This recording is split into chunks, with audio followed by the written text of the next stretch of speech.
बिस्मिल्लाहिर्रहमानिर्रहीम। अस्सलाम वालेकुम व्यूअर्स, उम्मीद करती हूँ आप सब खैरियत से होंगे। आपको अपने चैनल मिस हिना में वेलकम करती हूँ। तो क्लास हम लोग का क्लास 10 मैथ सिंटैक्स बुक को चैप्टर नंबर 18 वेरिएशन कंटिन्यू है, जिसकी आज हम एक्सरसाइज 18.5 का स्टार्ट करने जा रहे हैं। Question number 5। इससे पहले सारे क्वेश्चन आप लोगों को कंप्लीट करवाए जा चुके हैं। जिस किसी ने कंप्लीट नहीं किए हैं तो वो मेरी प्लेलिस्ट से देखकर कंप्लीट कर सकता है। तो सबके लिंक, पूरी वीडियोस के लिंक जो है उस प्लेलिस्ट में मौजूद है और पूरी तरतीब के साथ मौजूद है। तो आइए आज हम स्टार्ट करते हैं 18.5 का क्वेश्चन नंबर 5। तो क्लास क्वेश्चन नंबर 5 में हमसे कहा जा रहा है the volume V of a particular gas is directly proportional to the temperature T and inversely proportional to the square root of pressure. If V is equals to 100, T is equals to 30 and P is equals to 64, find the value of V when T is equals to 60 and P is equals to 81। तो class यहाँ तक जो है वो हमें value दी गई है और यहाँ तक जो है हमें फाइंड करना है अपना कांस्टेंट, यानी कि के फाइंड करने के लिए हम यहाँ तक यूज करेंगे और जब हमारा के आ जाएगा then we move towards forward, फिर हम आगे मूव करेंगे और आगे हम जो है वैल्यू निकालेंगे किसकी, y की। ठीक है ना, सॉरी v की वैल्यू फाइंड करेंगे। तो अभी हम फाइंड करने जा रहे हैं अपना k, और k फाइंड करने के लिए मुझे चाहिए होंगी इक्वेशन। तो पहले हम अपनी इक्वेशन बना लेते हैं। तो मेरे पास डायरेक्टली प्रोपोर्शन और इनवर्स प्रोपोर्शन गिवन है। तो देख लेते हैं कि वॉल्यूम जो है वो पहले डायरेक्टली प्रोपोर्शन है किसके, टेम्परेचर के। तो यहाँ पर हम लिख लेते हैं v is directly proportion to the temperature, it means ठीक है, and inversely proportion to the square root of pressure. आपको पता है कि इनवर्सली प्रोपोर्शन में हम क्या करते हैं, 1 से डिवाइड करते हैं, मतलब यहाँ पर डायरेक्टली आ जाता है न्यूमिनेटर, और जब हम इनवर्सली प्रोपोर्शन लिखते हैं तो वो हमेशा 1 से डिवाइड करके लिखते हैं। ठीक है, तो ये हो जाएगा v इज इनवर्सली प्रोपोर्शन, अब 1 के नीचे लिखेंगे क्या, square root of pressure. Square root लगा देते हैं, स्क्वायर रूट में कोई इंडेक्स, कोई पावर नहीं आती, पता है आपको। और प्रेशर को हम रिप्रेजेंट करते हैं P से। ठीक है, तो ये डायरेक्टली प्रोपोर्शन है और ये इनवर्सली प्रोपोर्शन है वॉल्यूम का। अब हम इसको नाम दे देते हैं A का और इसको नाम दे देते हैं B का। ठीक है क्लास, और अब चूंकि ये दोनों ही प्रोपोर्शन है और V है वॉल्यूम में दोनों तरफ लेफ्ट साइड पे, तो हम दोनों को क्या कर लेते हैं, कंबाइन कर लेते हैं। लिख लेते हैं कंबाइन A एंड B। दोनों को जब हम कंबाइन करेंगे तो देखिए जो डायरेक्टली प्रोपोर्शन है वो तो आ जाएगा न्यूमिनेटर में, और जो इनवर्सली प्रोपोर्शन है उसको हम लिखेंगे डिनोमिनेटर में। इट मीन्स के स्क्वायर रूट P जो है वो मेरा डिनोमिनेटर में आ जाएगा। ठीक है, इस तरीके से।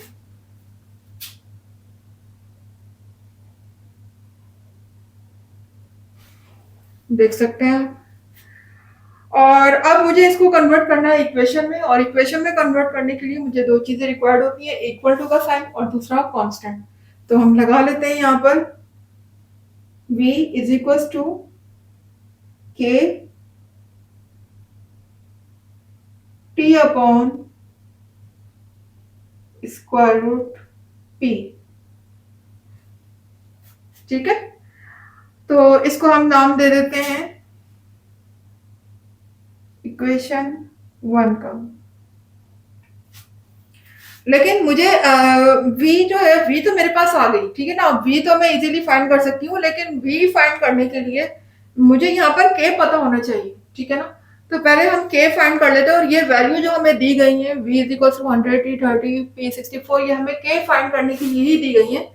तो k फाइंड करने के लिए अब k को मुझे क्या करना होगा, सिंगल करना होगा। यहाँ से तमाम वैल्यू को शिफ्ट कहाँ करना होगा, लेफ्ट साइड पे। तो कर देते हैं, यानी कि k से यहाँ पर t क्या हो रहा है, मल्टीप्लाई हो रहा है, इधर आने के बाद डिवाइड हो जाएगा। ठीक है, और p यहाँ पर डिवाइड हो रहा है, यहाँ आकर मल्टीप्लाई हो जाएगा। लेकिन v से p क्या हो गया, स्क्वायर रूट p क्या हो गया, मल्टीप्लाई। जबकि टी यहाँ पर मल्टीप्लाई हो रहा था, यहाँ आने के बाद डिवाइड हो गया। अब इज इक्वल टू के इस तरफ क्या रह गया, सिर्फ के रह गया। ठीक है, लेकिन के जो है वो मेरा राइट साइड पर है, जबकि ये वैल्यू मेरी इधर है। फाइंड मुझे के करना है, तो के को मैं लेफ्ट पे कर लेती हूँ और इस वैल्यू को राइट पर। और करके हम उसको इस तरह भी लिख सकते हैं, इस तरह भी गलत नहीं होगा, लेकिन ज्यादा बेटर है कि के को आप लेफ्ट पे लिख लें।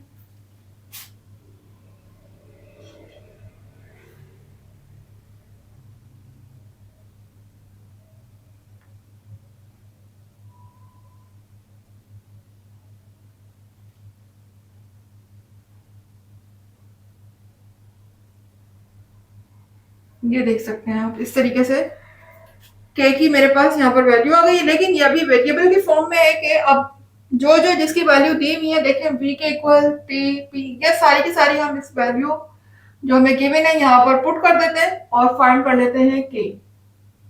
तो फिर कर लेते हैं पुट। देखिए यहाँ v है, v क्या दिया हुआ है हमें 100, उसके बाद स्क्वायर रूट है, मल्टीप्लाई का साइन है बीच में, जब कोई साइन नहीं होता तो कौन सा साइन होता है, मल्टीप्लाई का। और स्क्वायर रूट पी, पी हमें कितना दिया हुआ है 64,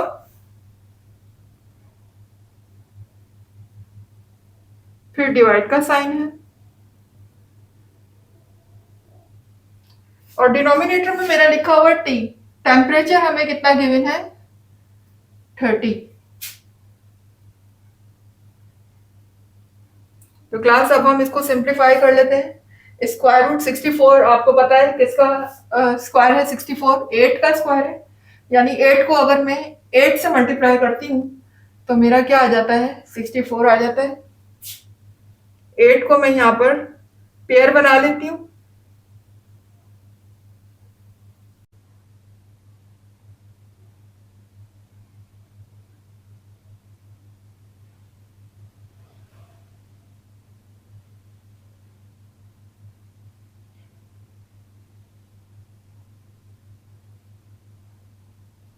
ये देख सकते हैं। अब यहाँ पर 8 के क्या बन गए, पेयर बन गए, चूंकि ये स्क्वायर रूट है तो यहाँ पर हमने 2 के पेयर बनाने।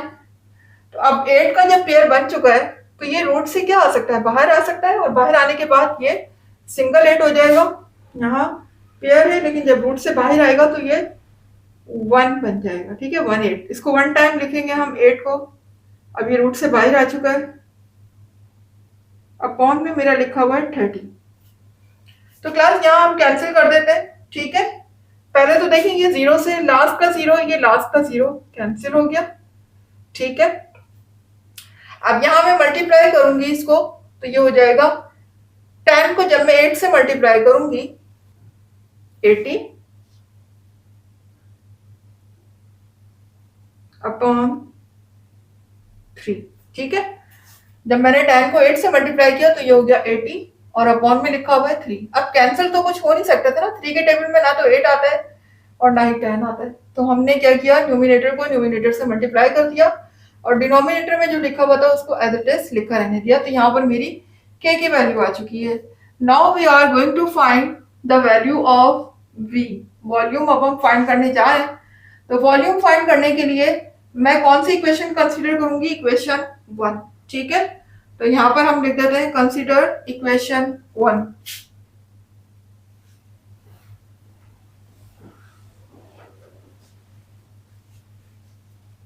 और इक्वेशन 1 मेरे पास क्या है,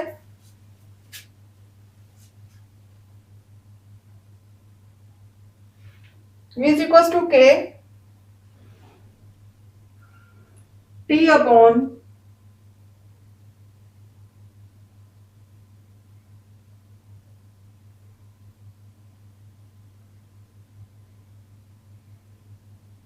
स्क्वायर रूट पी। ये मेरे पास इक्वेशन 1 गिवन है। और अब मैं ये तमाम वैल्यू चूंकि मुझे फाइंड करनी है, find the value of v, तो ये सारी वैल्यू जो भी दी हुई है वो मैं यहाँ पुट कर देती हूँ। के भी मेरे पास आ चुका है तो मैं के की जगह पे के पुट कर देती हूँ और सारी वैल्यू उनकी प्लेस में डाल देती हूँ और फाइंड कर लेती हूँ वॉल्यूम।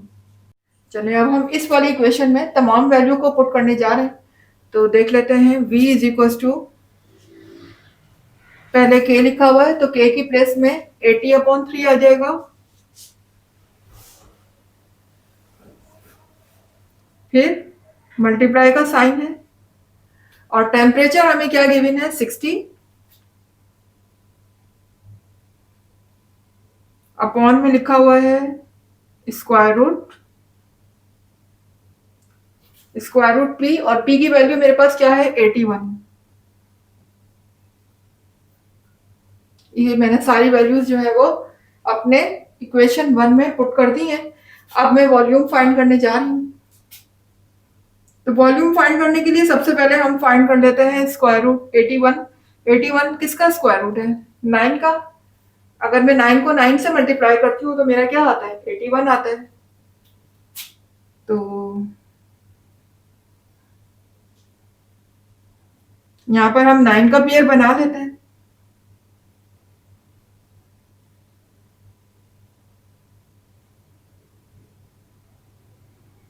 9 मल्टीप्लाई बाय 9, ये देखें 9 9 सा 81। लेकिन इससे क्या हुआ मुझे 9 का पेयर मिल गया। अब ये पेयर जो है वो बाहर आ जाएगा रूट से बाहर आ जाएगा तो ये बन जाएगा सिंगल 9। अंदर पेयर था रूट से बाहर होने के बाद ये एक 9 हो जाएगा। ठीक है,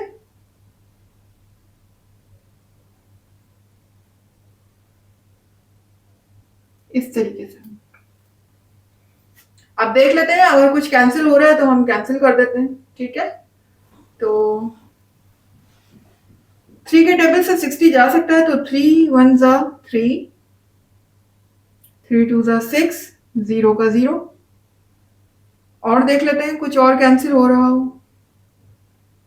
नहीं, और तो कुछ भी कैंसिल नहीं हो रहा है इसमें। ठीक है, क्योंकि नीचे 9 लिखा हुआ है और ऊपर लिखा हुआ है 80 और 20, तो 9 के टेबल में ना तो 80 आता है और ना ही 20 आता है। इसके अलावा और भी कोई दूसरा ऐसा टेबल नहीं है जिसमें ये एक साथ आते हो। तो लिहाजा हम 80 को मल्टीप्लाई कर लेते हैं 2 से। तो 80 जब 20 से मल्टीप्लाई होगा तो आप देख सकते हैं 8 2 16 हो जाएगा और इसके आगे भी 0 है, इसके आगे भी 0 है, यानी इसके आगे डबल 0 आ जाएंगे। ठीक है, और अपॉन में आ जाएगा 9 1 सा 9। अच्छा, तो क्लास अब हम इसको फर्दर डिवाइड करते हैं।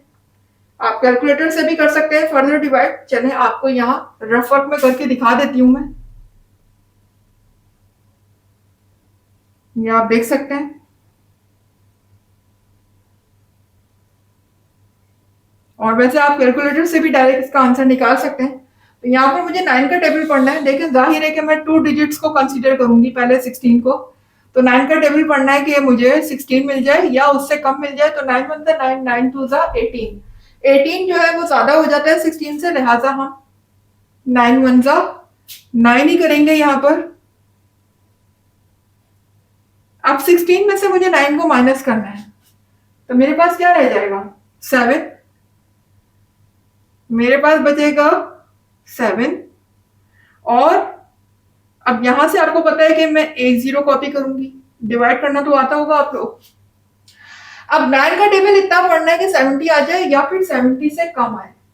तो अगर मैं 9 8 सा करती हूँ 9 8 सा 72 होता है तो 9 8 सा तो नहीं हो सकता। ठीक है ना, तो फिर क्या हो सकता है 9 7 सा हो सकता है। 9 7 सा 63। ठीक है, तो 9 7 सा हो जाएगा 63। अब देखें अगर मैं माइनस करती हूँ तो 0 में से 3 तो माइनस नहीं हो सकता ना। ठीक है, तो फिर मैं क्या करूंगी बराबर वाले से बोरो लूंगी तो ये हो जाएगा 10 और यहां रह जाएगा 6। ठीक है, 10 में से 3 जाएगा तो मेरा बचेगा 7। ठीक है, अब यहां पर देख सकते हैं लास्ट 0, ये भी मैं कॉपी कर लेती हूँ। अगेन मेरे पास दोबारा 70 आ चुका है।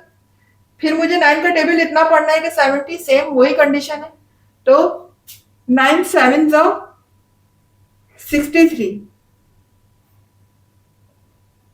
ठीक है, यहां पर फिर मैं बोरो लूंगी तो ये हो जाएगा 10। 10 में से 3 जाएगा ये 6 रह जाएगा। 10 में से 3 गया फिर 7 बचा।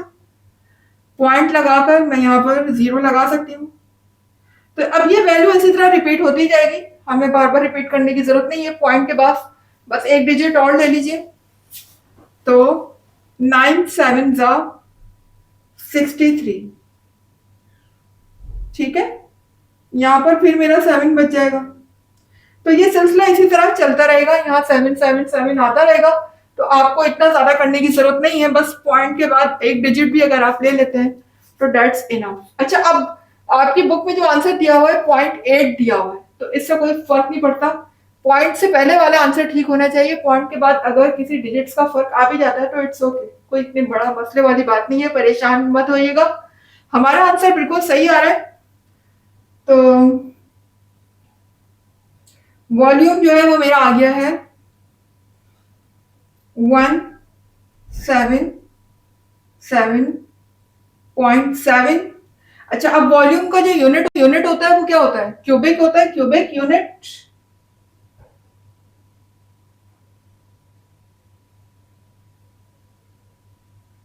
ये मैंने वॉल्यूम का यूनिट भी लिख दिया है। तो डेट इज ओवर आंसर, यही हमारा आंसर है क्लास। यहाँ पर हमारा क्वेश्चन नंबर 5 हुआ कंप्लीट। उम्मीद है कि आपको समझ आ गया होगा। तो यहाँ पर हमारी एक्सरसाइज 18.5 हो जाती है कंप्लीट। तो क्लास मुझे दीजिएगा इजाजत, इंशाल्लाह नेक्स्ट एक्सरसाइज के साथ दोबारा हाजिर होते हैं। बस जाने से पहले एक ही बात कि अगर मेरे कॉन्सेप्ट आपको अच्छे लगे, समझ आया, नॉलेज में इजाफा हुआ, तो मेरी क्लास वीडियो को लाइक कीजिए, चैनल को सब्सक्राइब करके बेल आइकन को हिट कीजिए।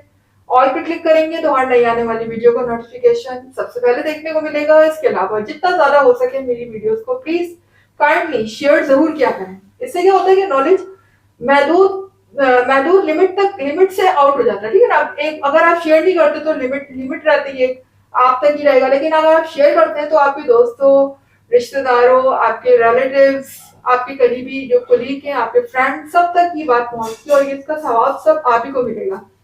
तो नॉलेज फैलाना जो है वैसे भी सबके जारिया है। तो प्लीज वीडियोस को ज्यादा ज्यादा शेयर किया करें। ठीक है, खुद भी सीखें, दूसरों को भी सिखाएं। और मुझे दीजिएगा इजाजत, इंशाल्लाह मिलते हैं नेक्स्ट एक्सरसाइज के साथ। जब तक के लिए अल्लाह हाफिज।